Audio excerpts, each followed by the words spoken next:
Saturday, December 28th. We're on the coast of beautiful Jeju Island, near the estuary of Sesogak, which is a beautiful stream that reaches the ocean, surrounded by lava rock, gorgeous trees and ferns and birds, and shrines from the indigenous shamanic tradition. We're at a convenience store, and for some reason, whenever I start recording, people start hovering over me and approaching me to see what I'm doing. In this case, there's these four dorky local dudes. I think they're young boys or young men. Mm-hmm. What do you think? Like early high school. Early high school. Each one has a stuffed animal helmet around their head. Like a frog, each one is wearing like a sweater. One's like a frog, one's a turtle, one's a crab. And there's like this pack of four boys with these weird stuffed animal helmets walking around, hovering over me. Okay, they left, I think. Anyway, the theme of the show is that it's the cocktail hour as the sun sets. And my drink of choice is something called Ark Modern Korean Beer, which has a picture of a tiger on it and a bunch of Korean writing. It's a pale ale. And it lets you know it's 100% craft. Yeah, it says 100% craft, 5.0% alcohol volume, and the two pictures of the tiger on the tall can are actually kind of a cartoonish style of like Confucian ink painting. So it looks kind of traditional. And Shamar has this kind of hipster Jeju wit ale that she likes. Jeju wit ale. And that's with a picture of an exploding volcano surrounded by water, which is supposed to be Jeju, because this island is a volcanic island. That's a dormant volcano. It's said that we're living on a goddess, that the island is a goddess, and that she is the volcano. So those shamanic shrines that we walked by earlier that I was talking about, that has to do with the local tradition of shamanism, where they're pantheist or animist. They think that like nature is God and there's different aspects to it. There's different deities for everything, including the home, different rooms in the home, different natural phenomenon, sky, everything. There's something like 30,000 gods that they have here. Maybe even more. It might even be like 100,000. It's a lot. Something like that. If you hear us chewing, we're eating dried persimmons, which is a thing here. They're really good. Dried persimmons. Oh God, the dorks are back. Okay. All right, I think they're harmless. They're wandering off with cigarettes and I think beer, like good high school students. Crab. Okay, a crab, a shark, a pufferfish, and a frog. God, that's so strange. Yeah. They're so distinct. I think they're trying to, on some level, attract attention from women. I mean, what else are you supposed to do? No, I'm glad it's colorful. It's an interesting fixture, but there's something unique about Korea where dorky haircuts are really in style and have been for as long as I can remember here. And by dorky, I don't mean like they don't know that it's dorky. It's like they're flaunting it Harry Potter style. It's like a bowl cut. Like you put a bowl on your head and then take scissors and go around the edge of the bowl, and you'll get a bowl cut. Yeah, it's really in style. Like it's not accidental. They flaunt it here, and to me it looks dorky. But I've kind of grown accustomed to this kind of lovable, oafish sort of look that these grown men with bowl cuts and glasses have kind of all over the place. So there's something friendly and non-threatening about it. Anyway, another phenomenon that we're having to deal with is we're up on a deck overlooking the beach, and there's this road that not many cars travel on, but there is the office of this weird little tourist gimmick of this guy with a moped and a train of multicolored barrels. It's like a three-wheel. It's not a moped. It's like a three-wheel. Okay, well, something. Whatever it was, it's big enough for one guy, and he chained together a train of barrels that are multicolored, like that have been barrels.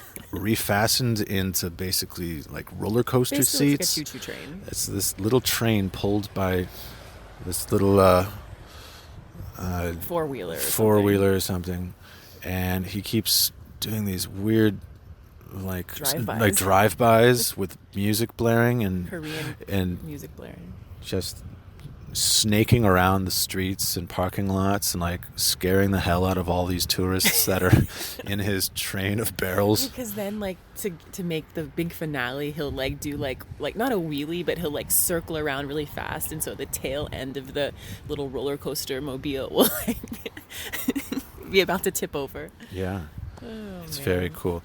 Here, I'm gonna open my beer. Okay. My Arc beer with the tiger on it. All right, and let me open my Jeju Wit Ale. I hope we're getting this because it's kind of windy, so I'm afraid this recording might. Well, we'll find out. But whatever. Here comes my. Oh yeah, baby. Yeah. So Shamar today had an epiphany where she's going to dedicate the rest of her life to making money to preserve wetlands. Is that what I'm hearing? Yeah, kind of. I really got into wetlands. I mean, I don't know if I'm going to share the story. I've had one sip of beer. I don't know if I'm going to share the story why quite yet, but it will be revealed.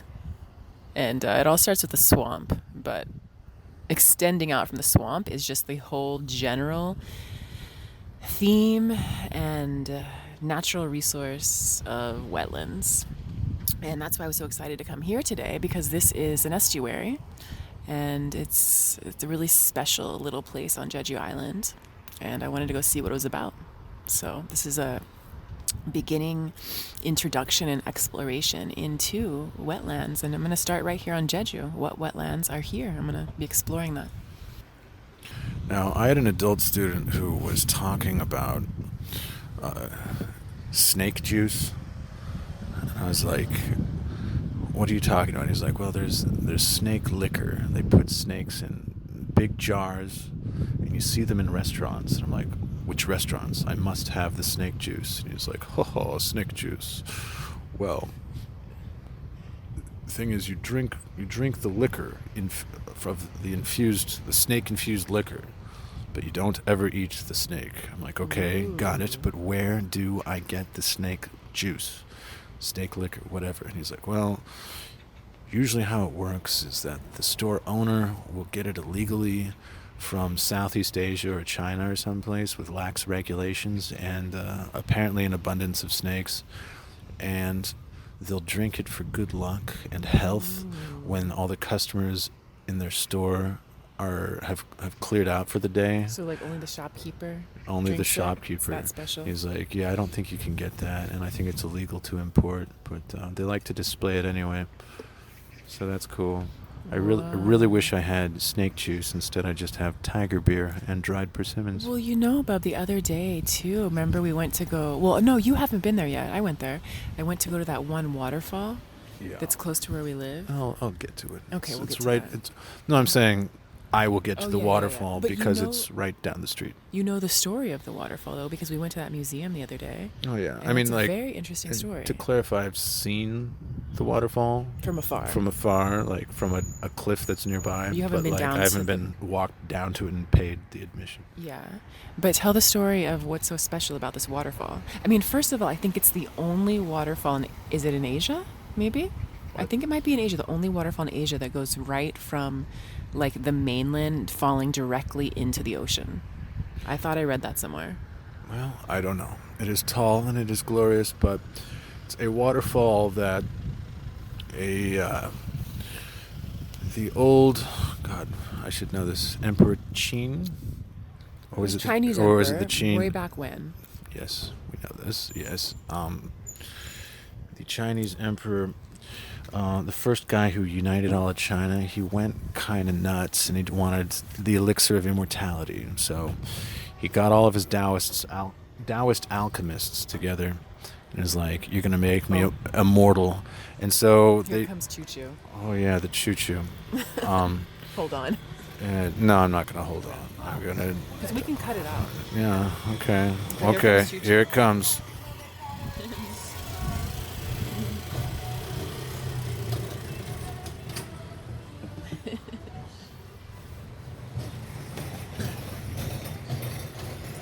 Okay. They're probably going to do a few wheelies.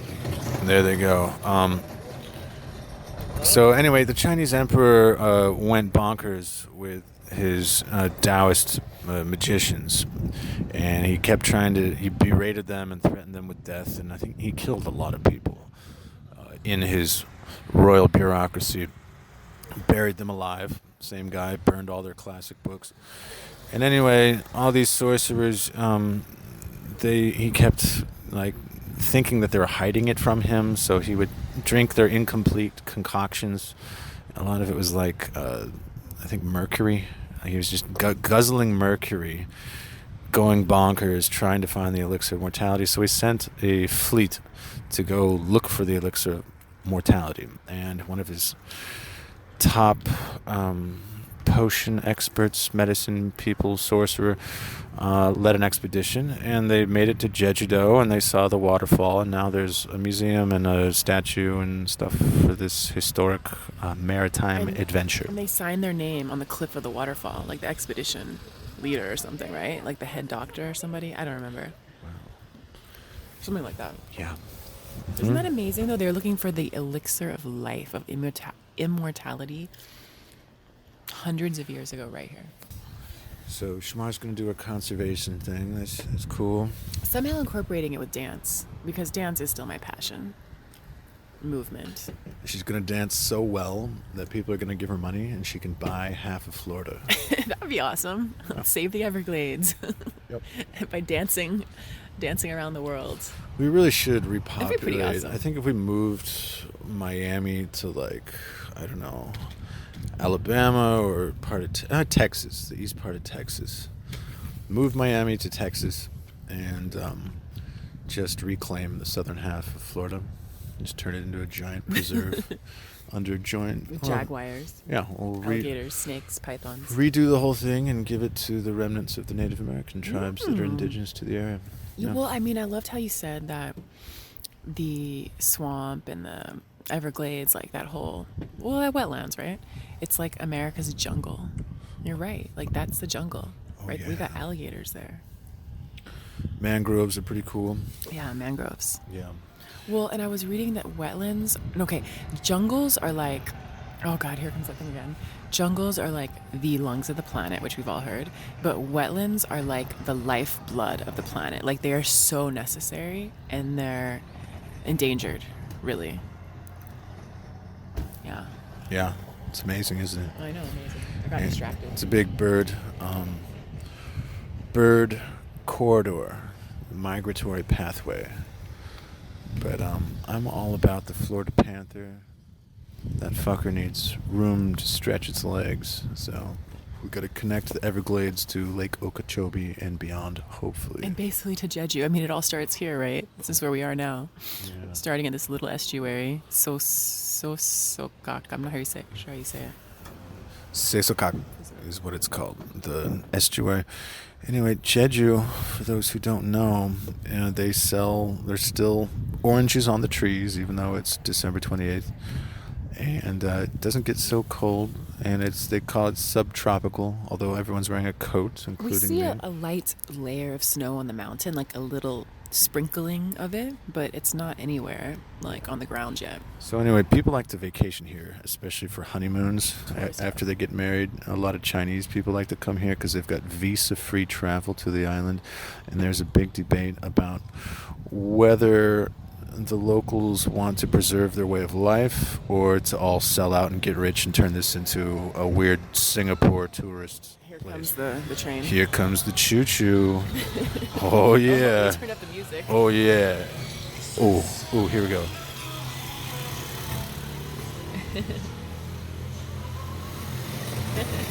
Time for the wheelie. It's rainbow colored. Yeah. Red, orange, yellow, green, blue. That's so awesome. God, he scares the shit out of people who are just walking around too. He leans his weird snake of barrels towards people who are just spacing out on their phone on the side of the road and scares the shit out of them. God, that's awesome. Anyway, for those of you who don't know what Jeju is like, the trees are kind of a mix of palm trees and what look like bonsai trees. They've got really long pine needles, and so they've got that kind of that East Asian bonsai look to it. It's very, very woody, and a lot of the branches are pruned in such a way that it looks kind of like the Chinese image of a dragon. Like they kind of wave in certain directions and have tufts of green pine.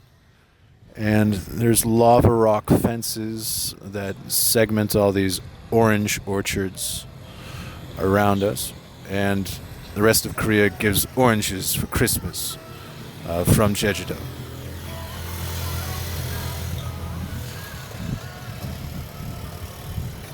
Pretty cool. Jeju-do, also not only being a shamanic, pantheistic hotspot,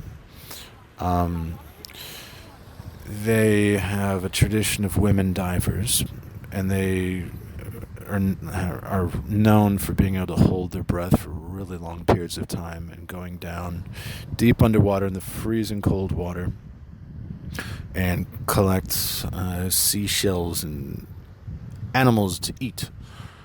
And so they were the breadwinner or the seashell winner for the population here. And if you were a man on Jeju-do, that wasn't what you did. It was the women who did it. And a lot of the men would go to the mainland for work. And so there's this draining of men from Jeju-do, and the women would have money. So there's kind of a culture here where the women rule the roosts in many respects, because they can, until recently, with the tourism taking off, they controlled the money, but at the same time, men were considered kind of prized. So there's this culture here of the women kind of being in charge, and the men just, a lot of them being losers who just hang out together in public, getting hammered, and being kind of dirtbags. And the more ambitious men would go to the mainland. At least. And he's not just saying this. Like, I've actually heard this from women who live here. We teach adult Korean Korean students English, and they're the ones who brought all this up. And not saying they're all like that, but there is a sort of a tendency.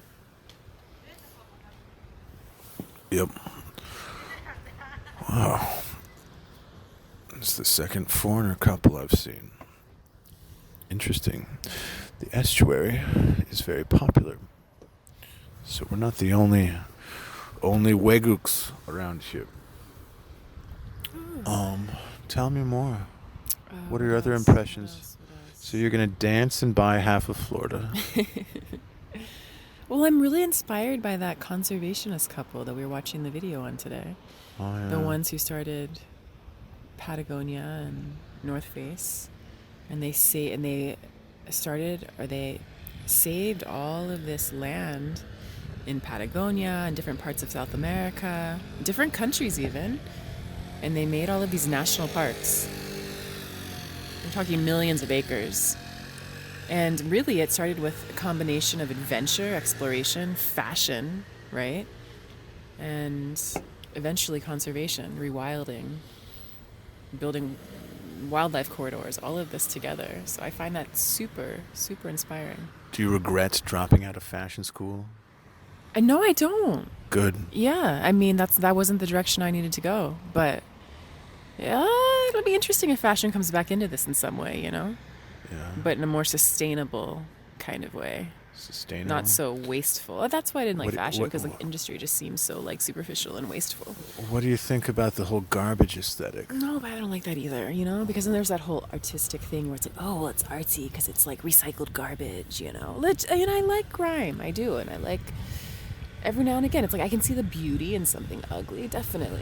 What if you used a bunch of, oh, wow, his train is empty this time with some garbage in it. Speak the devil. Speaking of garbage. Maybe that's a sign.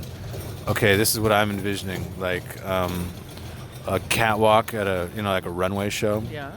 With classic anorexic models imported from, European countries.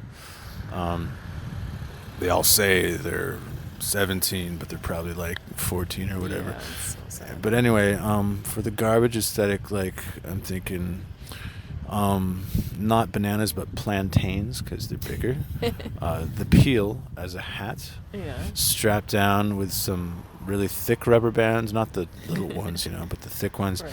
and a very chic potato sack written in French, and a couple of personal pan pizza boxes for shoes, also bound in the thick rubber bands, and they could just kind of shuffle down the catwalk, and you see it on the cover you of could Vogue bring now. sustainable garbage clothing bag, and you could even sell like personalized freezers where they could keep their garbage clothing so that it wouldn't like rot and stink. It would just kind of freeze. And they would have a half-life, and eventually you could, I don't know, put it in the, make biochar out of it or something like that. I don't know. Yeah. So what else? You're a genius for thinking of this. So we got garbage aesthetic. Is it all garbage aesthetic? But I was saying we don't want to do the garbage aesthetic. Oh, well, what do you want to do? Maybe something crunchy. Well, something though about like a Smurf crunchy hippie thing. Well, the thing about Asia, we've spent time in Korea now for more than a year, and we took a little trip to Japan, and I gotta say, like, what I love about, I'll just say Asian aesthetic, I'm gonna just say that. East Asian. Okay, East Asian. Asia's very big. You're right about that. East Asian is like the attention to detail. Like when you look at the historical clothing, it's so beautifully thought out and so refined, and colors have meaning, shapes have meaning, different types of hat have meaning, and it's just so beautifully done. I mean, the embroidery and oh my gosh, Japan, the kimonos are just stunning. They're really, really expensive, like well-crafted ones. There's just attention to detail, and I love that. But, in our modern world with consumerism and just this go kind of the cheapest buck, it's we don't really honor or provide for craftsmen of that high caliber. No, it's all t-shirts and jeans. Because it takes time and it takes training. You can't just... Is that the future of the world? T-shirts with just and mass desertification and garbage islands in the ocean, and just everyone wears t-shirt and jeans at the same Starbucks. No, more than that, it's gonna be sweatsuits, like sweatpants. Sweatpants and sweatshirts. Snuggies. Yeah, Snuggies. I introduced Shamar to Snuggies like Snuggies. A month ago. I showed her the old commercials. Snuggies. Totally Snuggies, with super padded tennis shoes on. Like super padding. So it'll be no fashion, all comfort. All comfort, no fashion. Exactly. That's the future? That's the future. And, seas rising and Snuggies, just, You don't think there'll be generational back and forth? Like, they'll be like, our parents wore Snuggies. We're going to go the opposite way and wear tight-fitting, like, vinyl, like, Ziploc bag clothing. Maybe. I don't know. Back and forth. Wow. Okay, so the garbage aesthetic, the Snuggie aesthetic. How about, is there any way to salvage the sustainable kind of hippie new age aesthetic, or is it all just played out? Because I love some of the flowing clothing. Like, there is part of the goddess aesthetic I do think is really beautiful, but it also kind of annoys me sometimes, But what I do like is... probably goes back more to the like Egyptian and Grecian kind of clothing that's just very soft and flowing, and I think of natural fibers. Like, that's cool. I'd much rather be wearing that than jeans, What do we do? We all did dress like that. What do we do in cold climates? I don't like cold climates. But a lot of the world's population lives in cold climates, so they can't dress like Egyptians. I know. Okay, well then you just go the total opposite, which is like super cozy jacket with puff. I don't know, like cream and white, like you're just like a big snuggle off, like a big snow bunny or something. Oh. Yeah. I've never really gotten down the winter look or vibe. I'm tropical at heart, Wow. I always feel completely underdressed for winter. I'm always cold. I can't figure out this layering thing. I don't know. How does one get fashionable for winter? That's what I know. There's a secret to it because I see some like pictures and the girls, like and even the guys, they have this great look, and I never figured it out. Ironic sweaters. No, I like the really lush, like if you're at the ski lodge kind of look, like the lush fabrics and the wool and the. So turtlenecks is what you're saying? Well, it's probably the furs. Okay, so we got to do fake fur then, but fake fur these days. Fake fur. Probably looks a lot better than it used to. Jeju has this phenomenon of beach cats, like cats that hang out in the lava rocks of the beach. They're not native. They're just feral little weird creatures, and they eat. I don't know what they eat. I assume they eat little crabs and lizards and mice and shit. But anyway, one's approaching us. That's why I brought it up. It's a sea cat. Yeah. Sea cat's gotta be good luck. Anyway, okay, so garbage aesthetic, hippie aesthetic is kind of out. What if you were to morph it with something else? Like the furry aesthetic. Furries? Yeah. You dress up like a stuffed animal? Yeah, no. No? I'm gonna just X that. What if it was like a hybrid, so it looked like fashionable? Like you were a hedgehog one day with like spiky crap coming out of your back? I mean, I don't know. Some of the fashion that I think looks super cool and very artsy and just like wow and blows my mind is definitely not fashion I would wear in everyday life. But some of the stuff I see in the runway, I'm just like, wow, that's amazing. Super cool. And some of the stuff they're doing with 3D printing actually is quite phenomenal. So 3D printing? Yeah. What's the feedstock for 3D printing? Feedstock? What do you mean? Well, you're not just creating materials out of the air. Something goes in. I don't know. I don't know what it is. It's like liquid plastic or something? Yeah, it probably is kind of plastic, right? So garbage. Which that's not cool. All right. So garbage future aesthetic. Yes, it is. But they're able to create these really intricate designs, and they look very organic, and like they morph, and they're just very. It almost reminds me of just nature patterns turned into clothing, like in a 3D form. Holy shit! So look at this car. Oh yeah, that's cool. Whoa! That's awesome. Dude's It's fucking like with a an El Camino. cigarette coming out of his mouth. He's got, oh my god, it's a low-riding It's like El Camino Hyundai. Car pickup truck hybrid. The dude with a cigarette sticking out of his mouth like a cool on the side. Like a popsicle stick. Oh my god. That was probably the most original, individualist, authentic thing I've seen here. Like that guy had his own soul. Okay, we need to find out who that guy is and give him honorary American citizenship. I know. Like you. Wow. He was not of the collective. Incredible mentality. Dude, he broke the mold. He broke the mold, which you don't see often here. Yeah, most people like to dress. They dress like what do you call it? And like clothes from the department store.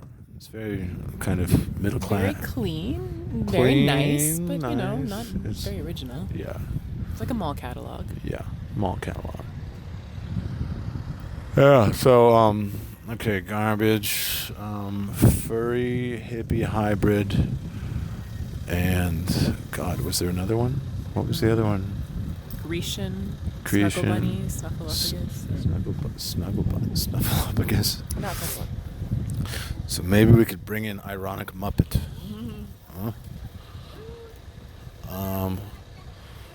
What about? And again, I'm bringing all this up because we need to make a lot of money, like the North Face people did, so we can buy half of Florida. Yeah, we can save some wetlands. Save some wetlands. With some sort of artistic dance. We need a hook.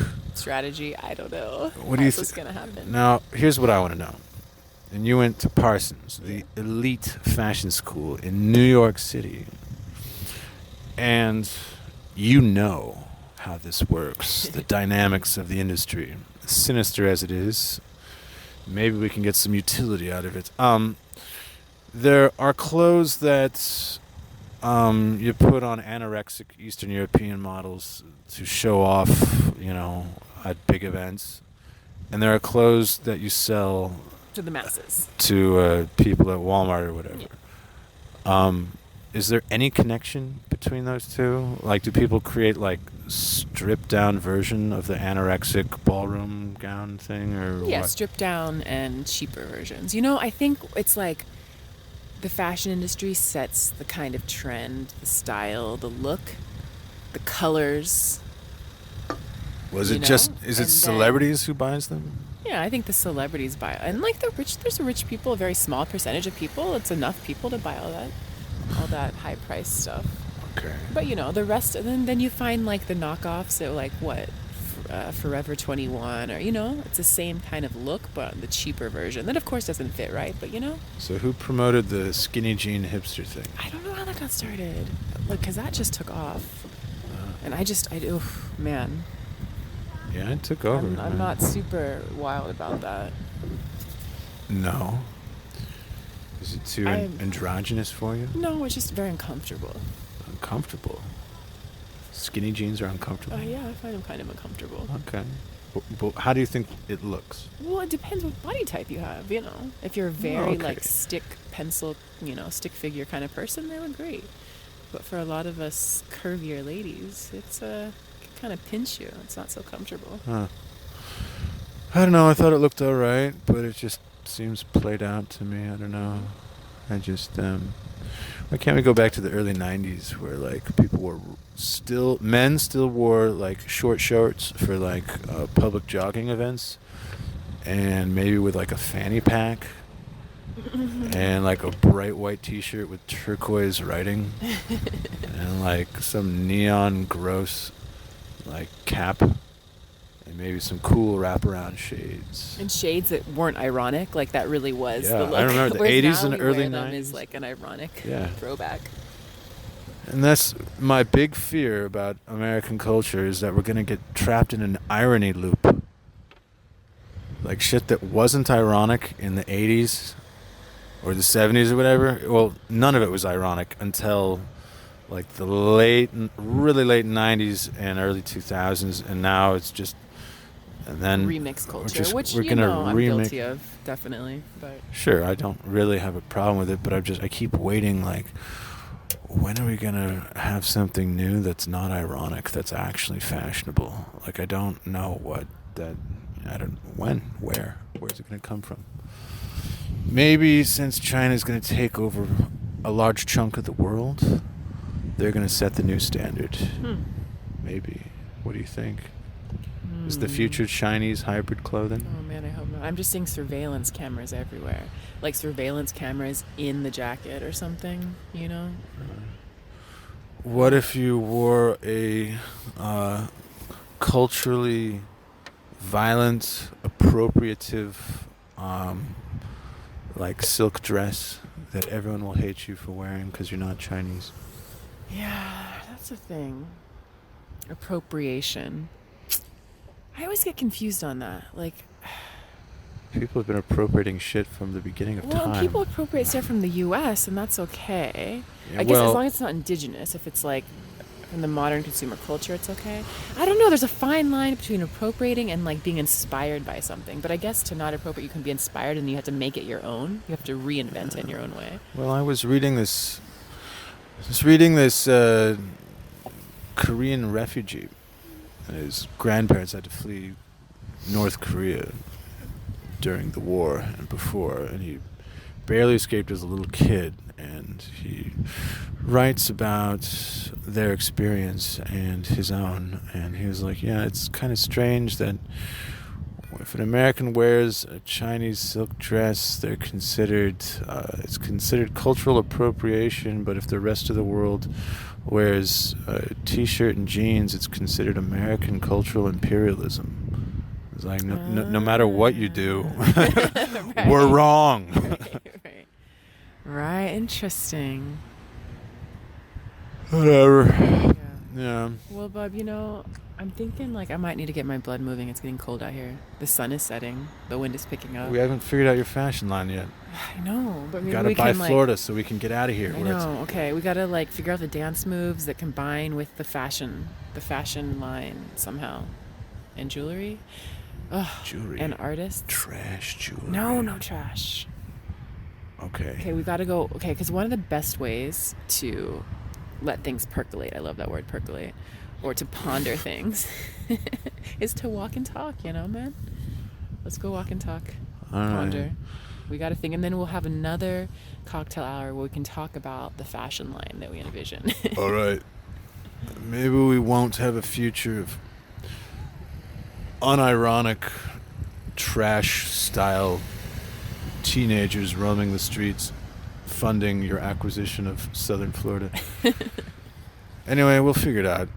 This has been December 28th, Saturday, on the southern coast of beautiful Jeju, South Korea.